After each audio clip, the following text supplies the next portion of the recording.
আজকে যদি আমরা জনগণকে বাইরে রেখে জনগণের কাছে না গিয়ে যদি রাজনৈতিক দলগুলো একটি জায়গায় বসে আলোচনার পরিবর্তে, একটি সিদ্ধান্তের পরিবর্তে, জনগণের কাছে যাওয়ার পরিবর্তে যদি শুধু নিজেরাই আমরা কথা বলতে থাকি, তাহলে ওই যে একটু আগে বললাম, একটি অরাজক পরিস্থিতি তৈরি হবে। যেই পরিস্থিতি কাঙ্ক্ষিত নয় দেশের জন্য, কাঙ্ক্ষিত নয় জনগণের কাছে। যে পরিস্থিতি পলাতক স্বৈরাচারকে আবার ফিরে আসার পরিস্থিতি হয়তো তৈরি করতে পারে। প্রিয় সহকর্মীবৃন্দ, বাংলাদেশ জাতীয়তাবাদী দল মনে করে, বিশ্বাস করে জনগণই সকল রাজনৈতিক ক্ষমতার উৎস।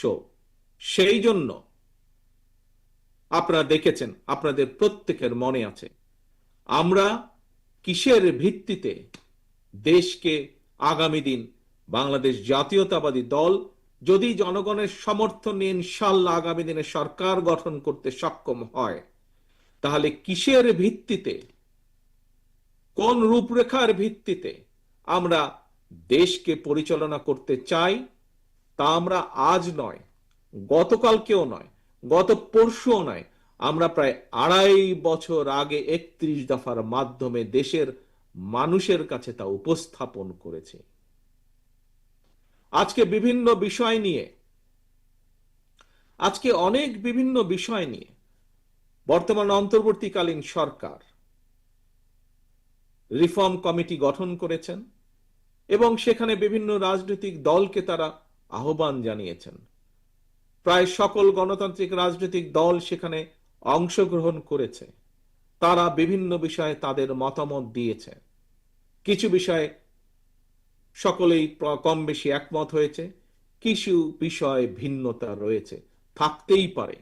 একটু আগেই আমি বলেছি কেন বিভিন্ন রাজনৈতিক দল, তার কারণ বিভিন্ন জনের বিভিন্ন মতামত আছে, থাকতেই পারে, সেটাই থাকা স্বাভাবিক গণতান্ত্রিক ব্যবস্থায়। আমরা মনে করি সেখানে যা যা আলোচিত হয়েছে, যা যা একমত হয়েছে, সেগুলোতে আমরা একমত হয়ে গিয়েছি। সেখানে যেই বিষয়গুলোতে আমরা একমত হতে পারিনি, আসুন আসুন জনগণের উপরে যদি বিশ্বাস রাখেন, জনগণের উপরে যদি আস্থা রাখেন, তাহলে জনগণের উপরে ছেড়ে দিন। আপনার নীতি আদর্শ, আপনার লক্ষ্য উদ্দেশ্য জনগণের সামনে উপস্থাপন করুন। লেট পিপল ডিসাইড, জনগণকে সিদ্ধান্ত নিতে দিন। কারণ দিন শেষে রাজনীতিতে আমাদের আস্থা, আমাদের এই বিশ্বাস বাংলাদেশের জনগণ।